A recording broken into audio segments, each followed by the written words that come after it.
Good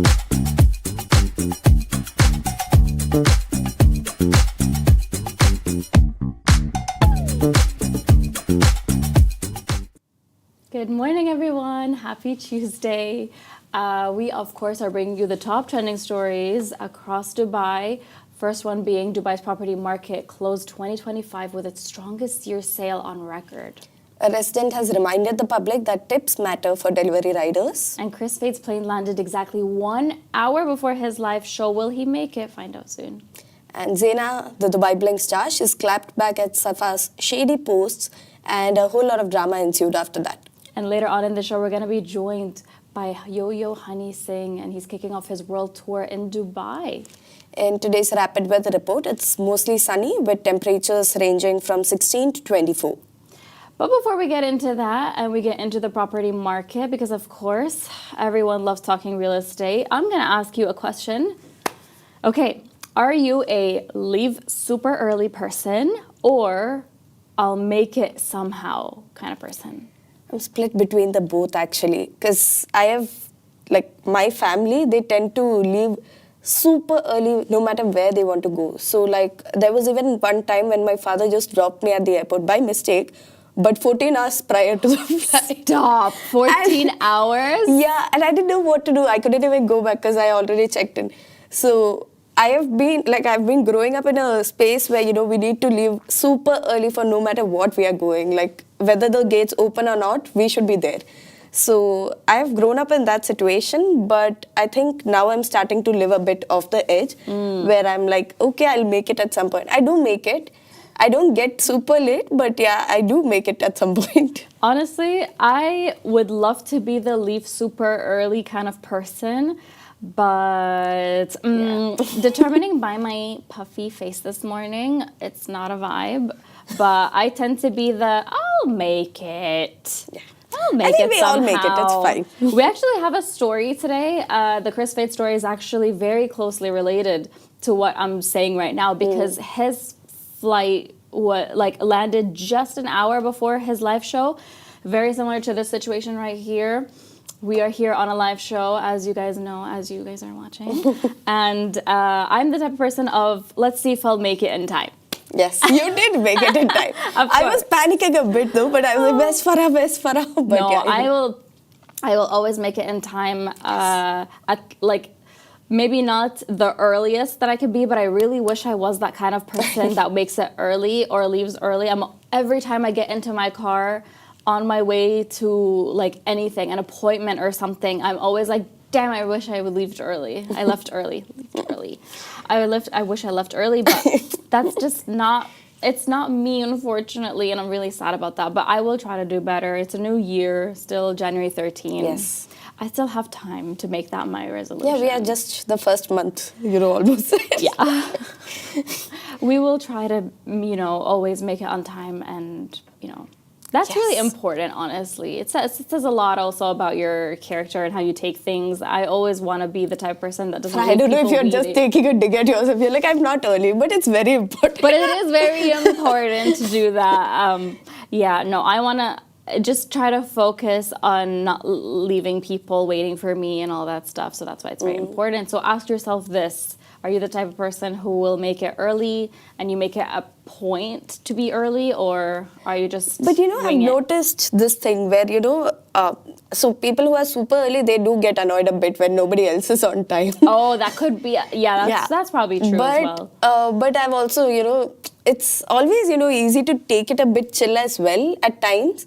Because I remember this one time I was panicking regarding a post. It was not going live or something. And I was panicking about it. And I remember a colleague coming very casually to me and being like, the world's not going to end. And I'm like... So true. Nice, I needed that. It's kind of true, yeah. The world's definitely not going to end if things, don't go precisely on plan, like how you plan things. Like sometimes things happen. Don't take it too much to heart. you know? Yeah. But also don't leave people waiting because that's not nice.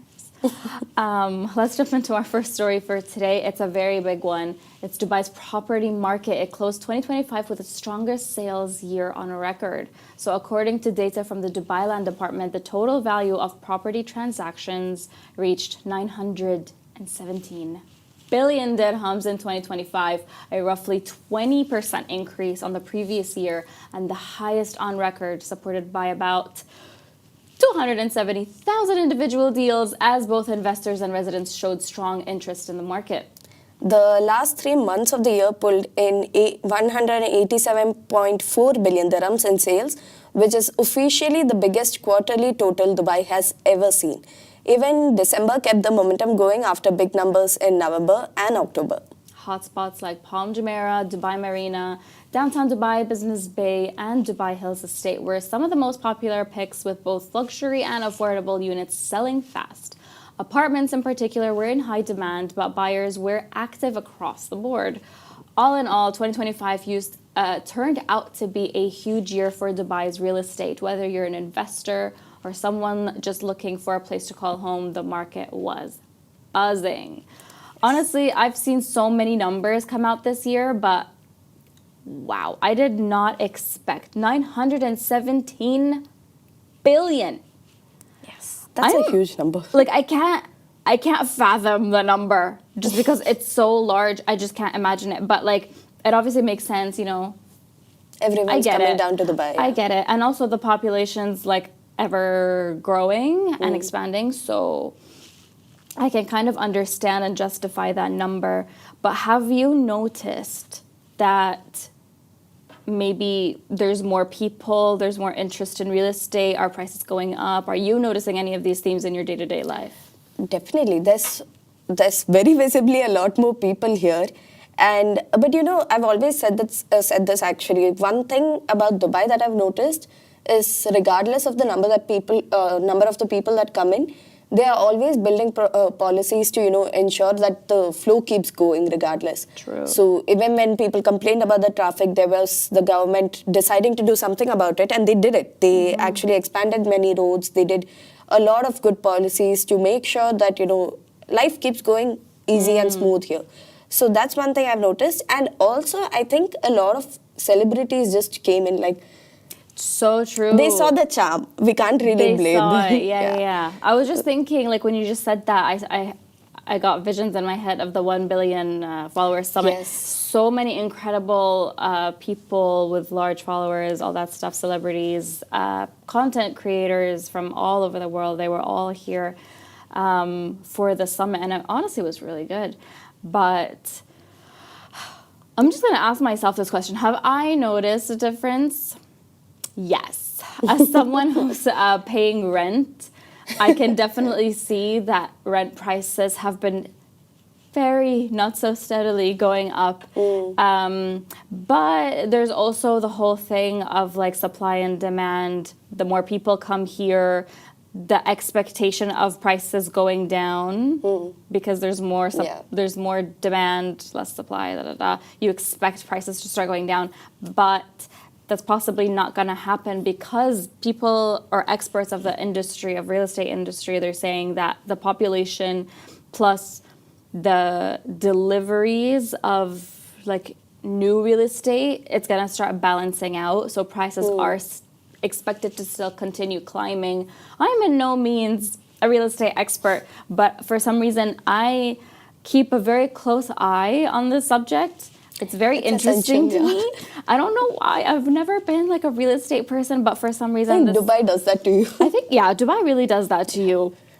But if you're ever wondering if you're being overly charged or anything like that, I was just on the Dubai Land Department Twitter yesterday, and they're reminding people to use the property index. It's basically a platform where you can input your information of where you live and all that stuff, and it'll tell you if the increase is justified or if it's too much for your location with your specific like square footage, all that stuff.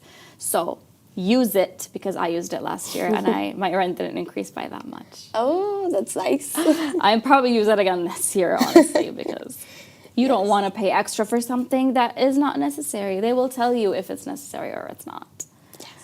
Jumping into our next story. Yes. Tell us all about it. A resident has been reminding the public that tips matter for delivery riders. So, okay, this one really got people talking online. A Dubai resident shared a moment where they noticed that a delivery rider had completed 14 trips but received 0 tips.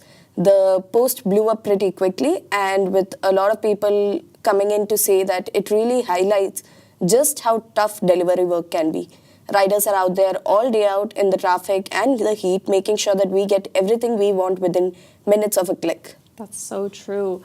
On one side of the debate, people were saying tipping shouldn't be an expectation, but then there's the argument that because customers are already paying for the delivery fees, service charges, and then there's the inflated menu prices. But a few others are jumping in on the thought, saying that 25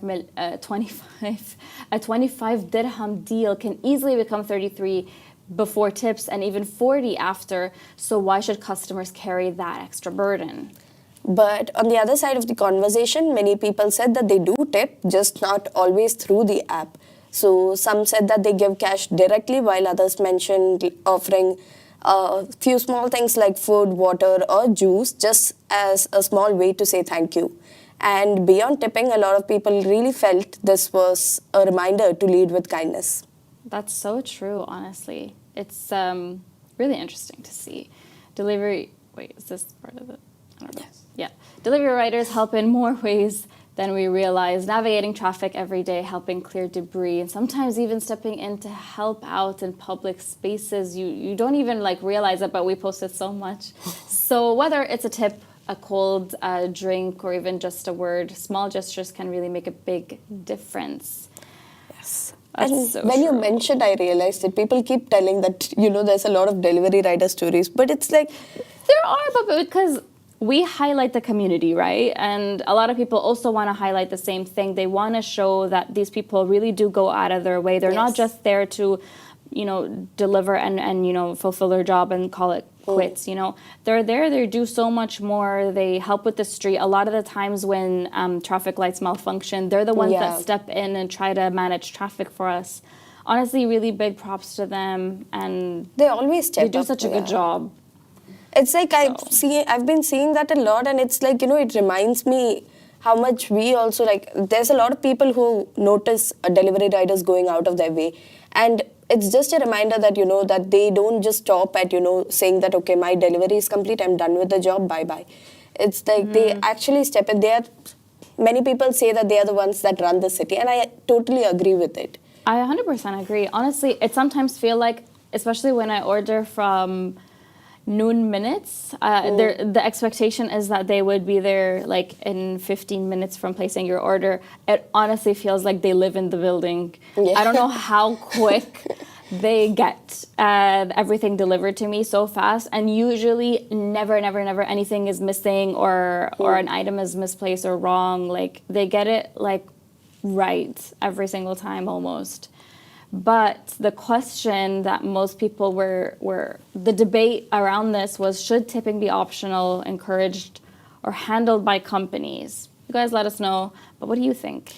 I think, that idea where, so I don't tip on the app normally. Mm-hmm. I give it to them personally when I see them. I'm like, okay, we have this thing where we keep a bottle of water and we keep a small tip and we give it to them personally. So I think that's one thing a lot of them practice. It's not because through the app I feel like there's a lot of gatekeeping also, probably. I don't know, it's just inbuilt in my head. Yeah, it's normal for people to just wonder if the rider will take 100% of that tip or a percentage or something. But because I do agree that I guess you never really know. Sometimes the apps will be transparent and they'll tell you. But for me, sometimes I'm not gonna be at home when I place that order, and so I don't want to miss the opportunity of giving the tip in cash. So sometimes I will go with the app, just because at least I would feel like I've done my part, and I hope that it reaches them. That it reaches them, exactly. Because you don't know, But every time, like with the whole water thing, giving like a little snack or something, if they ask for a water bottle, honestly, like all of that stuff really makes a difference, and it shows like, you know, true compassion. Yeah. It's just a reminder actually to like for everyone to be a little bit more kinder. Like don't go like, oh, why are you not here and all of that. I get it that we are Yeah. waiting for our deliveries, but they do go through a lot, especially like since we are also like talking about traffic, they are also like, it feels like they live in a differently, like entirely different world where, you know, they somehow still make it to us and give us our deliveries. So the least we can do is maybe, you know, be a little more kinder to them. Give whatever you can. If you can't also, I would suggest like, you know, maybe just be nice to them. Just that much. Yeah. That's all that really matters, honestly. Like, you know, we're all in this together. So, you know, it's good to be nice. We're jumping into that story that I mentioned earlier. Kris Fade's plane landed exactly 1 hour before his live show. Kris Fade had a real-life Dubai race against the clock yesterday after landing at DXB at 4:57 a.m., trying to make it to the Virgin Studio by 6 a.m. sharp, which is about 35 kilometers away. He shared the whole thing on Instagram, starting with him getting off the plane at 5:09 and heading straight to immigration before picking up his bag just 17 minutes later at 5:26 a.m. By 5:29 a.m., he was already in a cab, although there was a short delay as the driver spoke to airport staff, adding even more pressure to the already tight timeline. But by at 5:46 a.m., Kris checked in while on the road, clearly cutting it close, and by 5:57 a.m., he had reached the building with just 3 minutes to spare.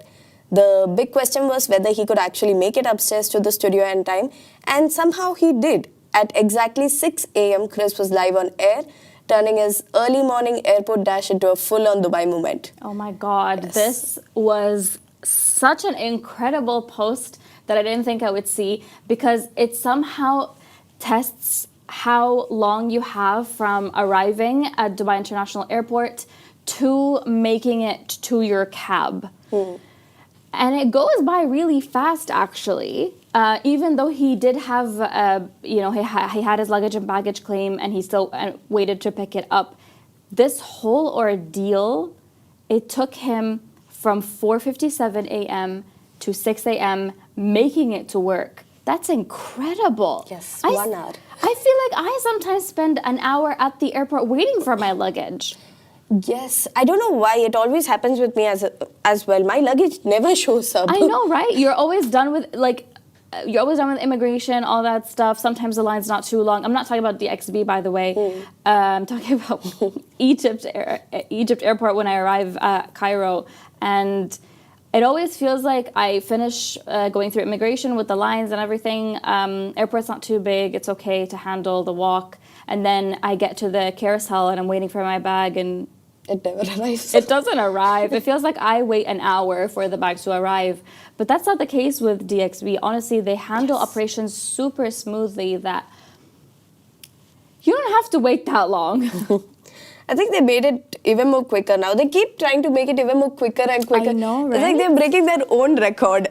I love they watching do. that. Yeah. They always seem to try to like one up themselves. Yeah. And even with like the whole checking in, now the process is becoming even smoother. You just drop your bags and you do it by yourself. Basically, you don't really have to wait in a line unless the airport's like really crowded. And there's also the red carpet. The red carpet thing. It's going to start very soon at Terminal 3. But literally, DXB is trying to make operations even faster than it already is now. But Kris Fade's story honestly made me feel like, oh my gosh, I want to put this to the test. Would you have done that though? Like, would you have rushed from the airport to the work? Honestly, no. I know a lot of people, I've seen a lot of our coworkers do that, where they fly in, they get their bags, and then they come to the office. Really good. Really good for them. But I'm the type of person who will give myself a day extra, even if I don't need that day, but I will always take an extra day leave to just kind of recover from the whole travel experience. And I don't like those very like early flights. Like he landed at 4:57 a.m. I'm not the type of person who will take a 1 a.m. flight. I can't do it. 10 a.m. is 10 p.m. Sorry, is too late for me to take a flight. Like no, that's not gonna happen. Yes. I'm always the one who books the, evening flights, afternoon flights. That's about it. But I'll never take something so late. But good on him. Would you do it? I wouldn't want to, but I think that's what I did this time. No way. Yeah, I was trying to make it, but I didn't make it even then. I was so tired.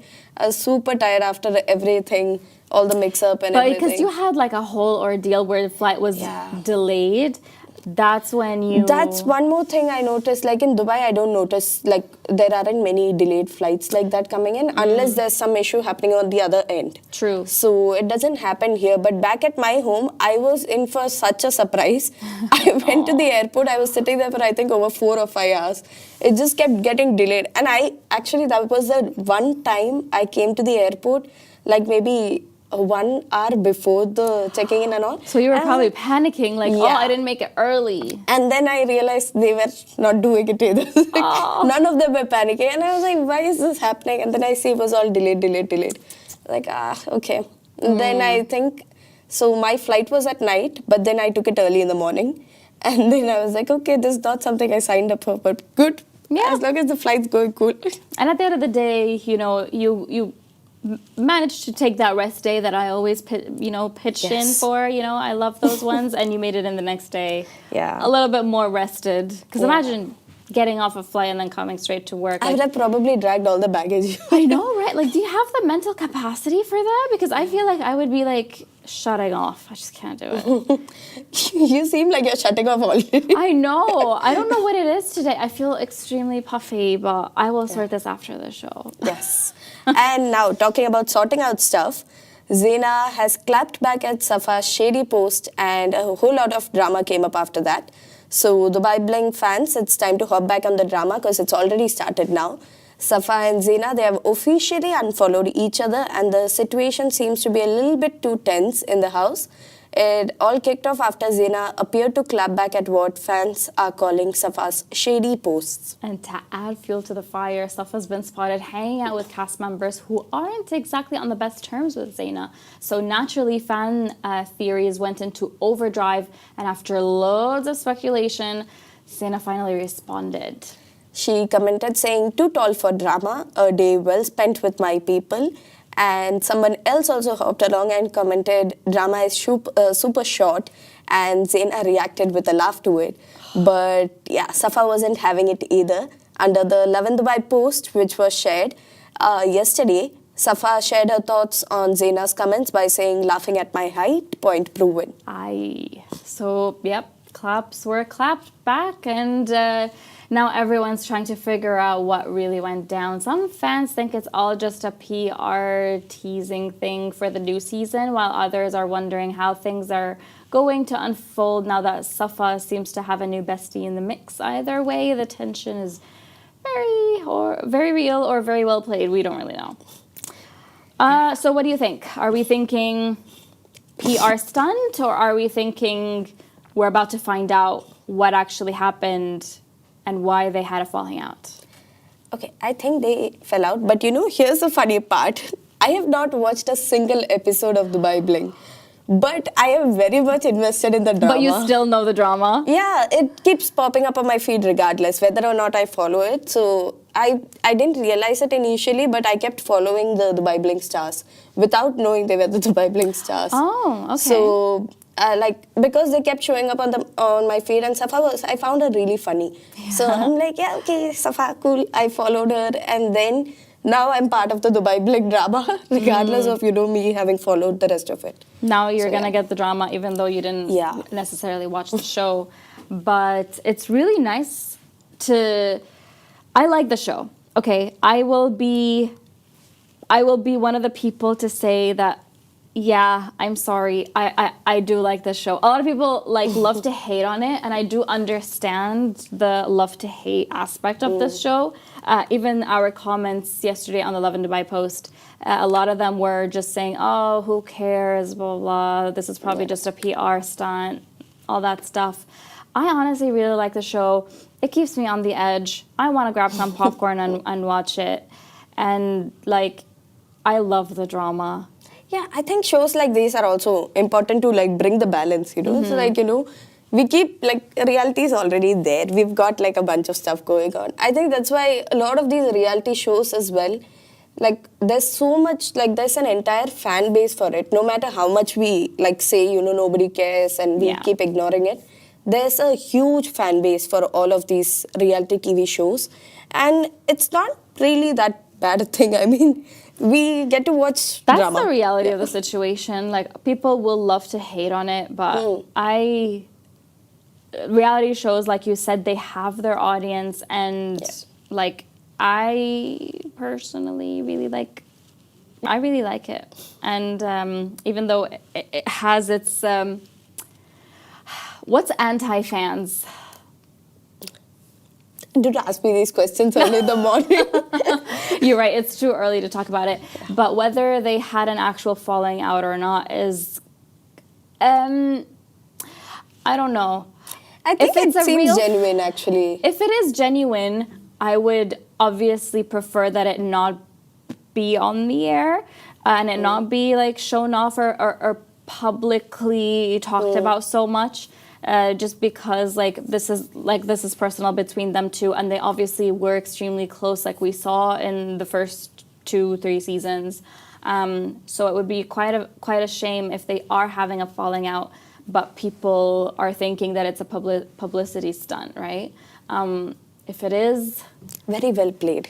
Yeah, if it is a publicity even I am stunt, invested in it very now. well played. Yes. But if it is a real falling out, ouch. maybe keep it off the internet. Don't show it or don't highlight it to people. Let the show play out. Let people see how it unfolded. Let people take the sides that they want to take, because people will take sides, of course. Definitely. But here's the thing. I mean, I don't think they kept it public. Like, they didn't really... It's the little things. It's the... Okay. People pick on the cues almost immediately. People will find it. Like, yes. if you unfollow each other, which they have every right to do, it's your Instagram. You can unfollow whoever you want. But if they unfollowed each other, and then there's the sly comments and all of that stuff will pop up, and people who are fans of these people, they will see that, and they will like pick up on it, and they will assume something's happening. Yeah. So, and like unfollowing is like, you know, it's Gen Z way of saying we broke up. Yes. So. This is exactly how a lot of people who are in the limelight, this is how they make things official. Oh my God, this is taking me to like this public breakup of these like 2 TikTokers. I don't know if you've seen this, Christy and I forget his name. Desmond. He's irrelevant. But it's taking me to that. Like, we've clearly taken sides. We've taken sides, sorry, Desmond.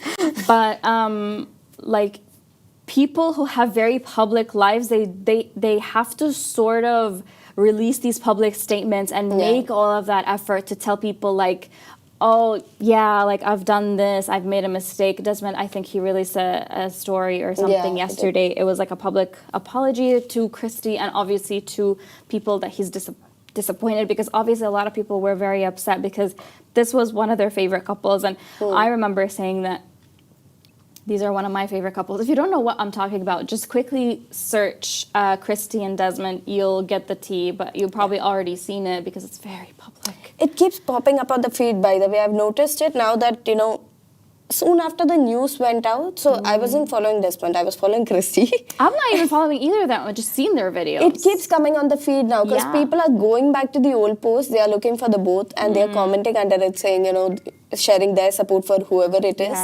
And saying like, oh, like I'm upset, Desmond, you know. So if you don't know the story, he allegedly, but he also admitted to making a mistake, which is in the form of infidelity, and he's apologized for it in the Instagram story. And she filed for divorce. So again, with these people that have very public lives, they share all of their like intimate, moments on social media. You unfortunately get to see so much. So same with Safa and Zeina, like if they are having a falling out, people will find it. People will catch on because Christy, back to that, Christy wasn't the one who mentioned anything publicly at first. It was people noticing things. Yeah. And I think in the US, are they based in the US or Canada, something like that? Anyway, if they're based abroad, and so their public information like marriage or divorce filing, all that stuff is public knowledge. You can find it. So I think Someone that's picked how up it was that, picked up, right? Yeah.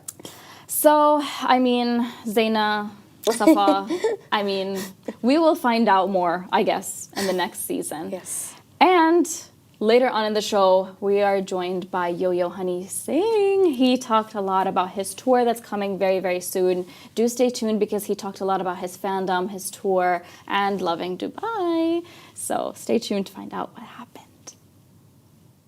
Hey guys, welcome to the Lovin Dubai show. I am with the one and only, the legendary Mr. Yo-Yo Honey Singh. We're going to ask him some questions, some rapid fire. It's going to be lots of fun. It's going to be very interesting. And we can't wait to see what he's going to talk about. So, hi, how are you feeling? I'm amazing, brother, always. So, you have a concert coming up in Dubai. How do you feel about it? The vibes, what do you expect from the audience in Dubai? I expect the madness, the craziness. I've been performing in this city from so many years, more than 10, 14 years. But this time, what I'm going to perform is simply very different about my before performance is going to be very different because it's my story. I've been producing music from 21 years now. So it's my journey, my music, my city.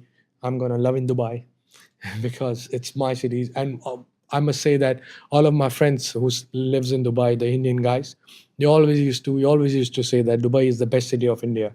So we are starting our global tour, world tour from Dubai because I have the special story with Dubai. So, you mentioned that you're going to start a global tour. Just a note on that. Why Dubai? Why choose to kick it off in Dubai? What is so special about this city that attracts you? Bro, Brown Rung says it all. I shot my first official video clip, Brown Rung, in Dubai. It was such an inspiring moment of my life that I want to shoot. I want to show Burj Khalifa at that time because I want to show the world that one day I'm going to be bigger like Burj Khalifa too. And it happened, God help me. So that's why I have so many stories, so many friends, lovely artists, lovely fans in Dubai. So I have so many memories. So this memory going to be more legendary this time. So, what should the fans in Dubai expect from this tour? The old Honey Singh or the new Honey Singh? It's a blend of both. It's a blend of both. Last year I did India tour and I've seen 16-year-old kids singing my 15-year-old songs. So it's gonna be something like that as well in Dubai. I'm gonna present you my whole catalog of 21 years, what I've been producing from 2005 to 2026. It's gonna be lots of fun, lots of surprises, lots of craziness, and lots of madness. So, you obviously mentioned the different time frames. I guess you could say it's like Bluetooth era to like now Spotify and Apple Music era, especially for people like us. So the Dubai has obviously, as you said, Brown Rung, massive Desi audience. How does that energy influence your performance? Are you going to go next level or like how? I'm gonna perform Brown Rung 3 times in the tour, 3 times on the show, and all the 3 versions gonna be different. So be prepared. I'm not gonna tell you what's gonna be there on the show. You have to come. Buy your tickets now, 6th of February, Kokala Arena. Do not miss it. Tickets on District. So, as you said, special surprise for those who will be coming to the concert. It's like exclusive sneak peek, Brown Rung 3 times. So, just staying on that, how do you balance the global stages while also staying rooted to your Desi culture? Which I didn't get. So, how do you balance the global stages, like the tours The tours. abroad, outside of India, while also obviously maintaining your Desi energy and just culture in Because general? what I believe, Desis are always Desis. It doesn't matter where they live. They make that country their country. And Dubai is very special that they welcome all the Desis. They love Desis. And this is going to be the land where all we brothers and sisters going to love, enjoy music, dance, love and cry, laugh, everything together. So what I believe, land doesn't matter. It's all about the people. And I love my Desi people. I love because I'm very Desi. You are. And we're going to have a rapid fire question now. So, first off, Dubai or Delhi? Both. One. Delhi. Understandable, understandable. Luxury cars or private jets? Spaceship. Vada pav or chole bhature? Chole bhature, man. Chole bhature. And late night studio session or late night party? Late night studios. No parties. I don't party. And one Honey Singh song you can perform forever. Forever, Brown Run. Dubai. Still there. Everywhere. And what is one song, when you're just sitting about humming, some random song that you just keep humming every now and then? It's Gulon mein rang bhare, badlon bahar chale by Mehndi Hasan. I always sing this song. And staying on the food topic, you said chole bhature. Yeah. Chole bhature or chicken shawarma? Chole bhature. Chicken shawarma is nothing. It's nothing. Favorite thing about Dubai, lifestyle, food or nightlife? People. Dubai people. Not just Desis, not just Emiratis, not just foreigners. Everybody. They live like one family, collective. They're happy seeing people growing and living together in harmony, peace. That's why I love Dubai. Desert safari or yacht party? Yacht parties. Punjabi beats or international collabs? Both. Both. One word to describe this world tour. My story. Absolutely perfect. Rapid fire, that's the summary of a rapid fire. Extremely quick on the spot. Can we have a What's on your phone segment? It's going to be very quick. Okay. The last song that you played on your phone. Last song I played on my phone was, I think, some song from Coke Studio. Amazing. Nice taste. One artist on repeat right now, apart from yourself. Well, I'm not on repeat on my playlist. One artist on repeat is Rosalia. Amazing. Most used app while traveling on tour. All the time, 24/7. Instagram. He is just one of us. And any Dubai location saved on your Google Maps already? Something that you always do. Karama, bro. Chole bhature, bro. Amritsar. That is the place of Desi. That's basically that is our place. Makes me feel like home. That when I miss Delhi, I go to Karama. 3 a.m., 2 a.m. I just go there, drive. I see my people. Oh, I'm in Delhi. Yeah, perfect. Now let's go to big city. And last photo clicked on your phone. Was it stage, studio, something personal? Today I clicked on. I was on a beach, so I clicked myself on the beach. And one song from your playlist, could be your song as well, that pumps you up before going on stage. Always. Always. Before going to stage, I don't listen to anything before going to stage. But in generally, what pumps me up, which is my crazy song, one of my favorite songs is "Smack My Bitch Up" by Prodigy. So it makes me crazy. Do you check your phone or do you check comments before concerts or not? No, I don't check comments. I have my digital team. They check it, and they sometimes reply to it. I don't check my comments at all. Do you check your phone before a concert? Yeah, I'm just on Instagram, bro. Always. What's one favorite spot in Dubai that you always go to, apart from Karama, a place that just feels like home? Any particular spot, a restaurant, any food spot? I think the whole Dubai makes me feel home. Even if I'm not going to anywhere, I just drive by to the roads and it just feel like I'm home. It's always, and I love to go to the places where I see Desi people or non-Desi people, anybody.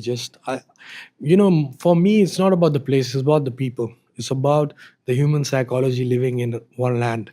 So my job is studying human psychology. I'm gonna write and produce in a small room, which millions of people are gonna get connect to. Absolutely. So that's why I observe people. Just my observation. Okay, they speak like this. That's the dialect. Okay, that's how they eat. That's what I love to do. Absolutely amazing. Brilliant answer. Last question for your fans. Message for your fans in Dubai who are about to witness the first show, the one in Dubai of your world tour? You know, I must tell you that wherever we're going for this global tour, it's gonna be special act for every country. And for UAE, it's a very special act because I'm gonna give stories. I'm gonna tell you the stories what are related with me and Dubai. And I think I'm the more than a local Emirati artist, I'm the one who shot the maximum video clips in Dubai. So I'm gonna tell you all the sneak peeks, all the secrets, all the fun, and the songs, which songs I made. I have one song called Bebo. I produced that in Dubai. I have produced so many songs in Dubai because before, when I was not living here, I used to come Dubai every month for a week or 10 days. That was my regime. No matter what, I have to go to Dubai. So most of the songs of my catalog throughout my career after 2009 or 10, I produced in Dubai. Just sneaking one question in. Paramjeet Machiwala and Guru Rakha or Karama Food Sports? Paramjeet Machiwala, Guru Rakha. Yes. That was I'm going to India. I'm going to India day after. I'm gonna go Paramjeet for sure. That is Yo Honey Singh on the Lovin Dubai show. Absolutely amazing to talk to you. Thank you so much. Yo, it's your boy, Yo Honey Singh. You're watching me on Loving Dubai. I'm in love with Dubai. Not just loving Dubai. I'm in love with Dubai. I love you, Dubai.